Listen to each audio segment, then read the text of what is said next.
Alright, so hello everybody. Today I'll be presenting about the bystander effect and kind of the context and the afterwards of it. So kind of leading up to the studies on the bystander effect, there was a lot of events going on about like somebody breaking their leg or somebody getting murdered and like these people seeing it and nobody intervening, nobody helping these people who are in a crisis. So some two main events that are cited a lot of times with it is the first one is Kitty Genovese in 1964. So what happened was she got home from work. She was a bar manager in her local town that she moved to, and she got home about 3 a.m.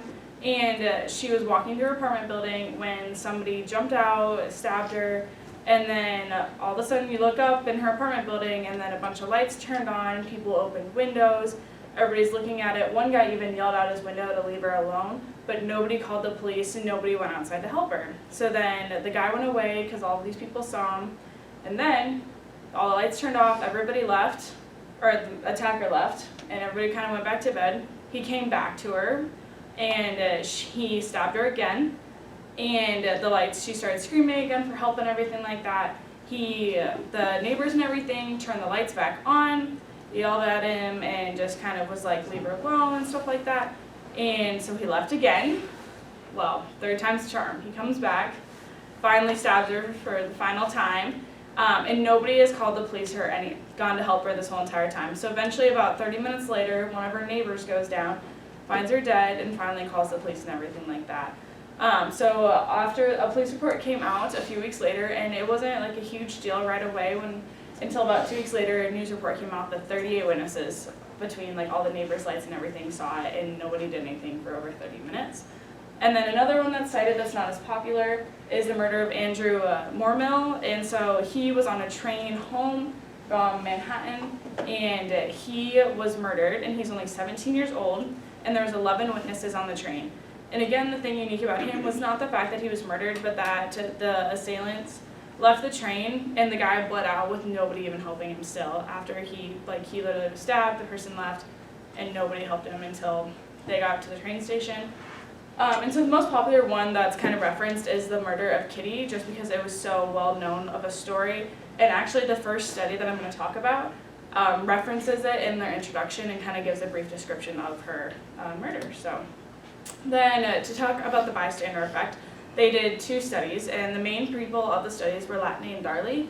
And so in the first study, this is the one that they actually gave the description of Kitty's murder. There was 59 female participants and 13 male participants. And so what they did is they were told they were going to go in and talk about how difficult it is to be a college student in an urban population, and they were going to have this group discussion over an intercom because they didn't want people to like have to maybe recognize each other or anything like that. And so then what they did was they had to take turns and everybody got about 2 minutes to talk, and then they would kind of just go in a circle and you had your turn to talk and you'd move on. And so what their plan was to have everybody go for the first round. Everybody got to talk for how many people were in the group, and they were told how many people were in the groups. And then when it came time for the second round, one person was planted to have a seizure. And in the first round, the person contextualized how one way that their body reacts to stress is they do get seizures and everything like that. So the second one came around, the guy started stuttering, like they made it very obvious that he was having a seizure. And they did it in 3 different group sizes. So there was a group of 2, and so that was the person having the seizure and just the individual, that was the experimentee. And then there was a group of 3. So there was one person who knew the context of the experiment, this person having the seizure, and then the one person who was like the experimentee again, and then the same person with the group of 6. There was 4 people who knew what was going on. One person was the experimentee, and one person was having the seizure. And it was kind of ran the same way as study 2. So when the timing started was when the person started having the seizure, and then from then they had 6 minutes to report it. And so then they had to, in the first study, they had to leave the room, and they were told that a testing assistant would just be down the hallway if they ever needed anything throughout the duration. So all they had to do was leave the room, go tell the assistant, and that's how that one went. And then in study 2, they were again told that they were going to answer some questions they're going to do an interview about urban challenges to college students. And they had to go while they were waiting and fill out a questionnaire in a waiting room. And what they would do was release smoke through the vent, and they even cited that like sometimes it would get like where people literally had to like wave the smoke out of their face and do everything like that. And they did 3 different groups of sizes in this one again, but kind of switch it up a little bit. So they did a group of 1, so the person was literally just by themselves, and then they had a group of 3. And so the 2 people knew about how the smoke was going to happen. They were aware of the experiment, and then the 3rd person was kind of like the experimentee again. And then there was 3 people who didn't know anything about the experiment. They all thought they were there to participate, so that's why I said the 3 native. And again, this one's timing method was similar. They had 6 minutes to respond, and the timer started when the smoke started to go through the vent. So then the results were kind of as they hypothesized about with larger group sizes, less people would intervent. So in the first experiment with the seizures, the 2-person group, 85% reported the seizure before the time was cut off. And then in the 6-person, 31% of the subjects reported the seizure. And also in the first experiment, so they measured it, how after they were done, they debriefed the students, and then they brought up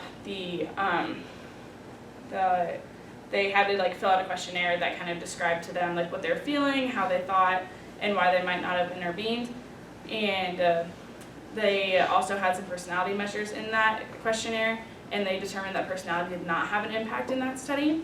And then the smoke one, so the person alone, the average time to report was 2 minutes for the smoke, and it was at a 75% report rate. And in the 3-person group with 2 people understanding the experiment, there was 10 different groups of the 3 people, and only 1 subject reported the smoke.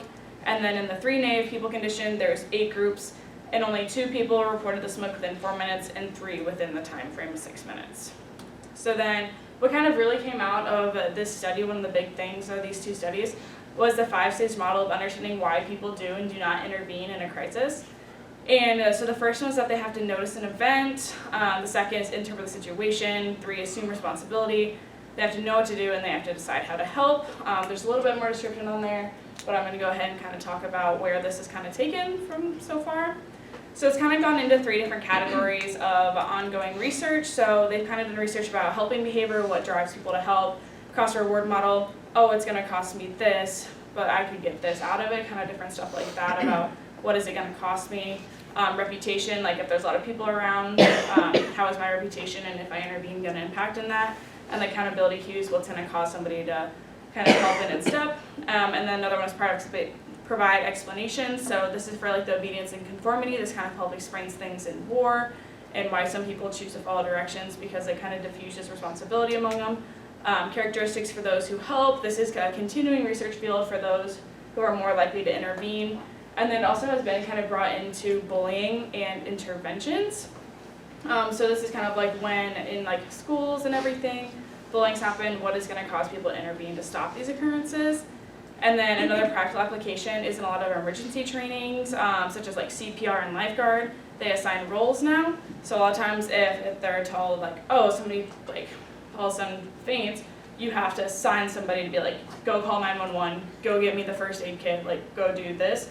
And actually as an RA, I was an RA for a few years here, we were actually told that we needed to assign people when our incidents occurred too in situations. So it actually is a very like day-to-day thing that is applied now. So I think that's kind of awesome about it. But yeah, that's all I have about it. So if anybody has any questions, I can take those now. Yes, sir. Have there been studies to look at like how different age groups respond? Like, is it basically all the same for? I think a lot of times the studies are around like college age students, and I mean you have those people like you see on YouTube videos where they do it in the middle, they're like, oh, I fell and I broke my leg and stuff like that. But I think it's mostly based around college age students, kind of like what we do here with doing studies like that. So, does anybody else have any questions? Well, that leads me to a follow-up. Do you think age is going to make a difference in terms of the bystander effect? I think it could, like especially as you get older, I think more people, like especially maybe as they have like kids and everything like that, they might be willing to help depending upon like somebody's age or like different factors like that can definitely factor into it. I think it'd be interesting to see the rates of some people as they get older, like maybe in their 40s to 50s, to see if they're more likely to help or not. But I think it'd be a really good area for follow research, future research, I should say. That's all the time we have.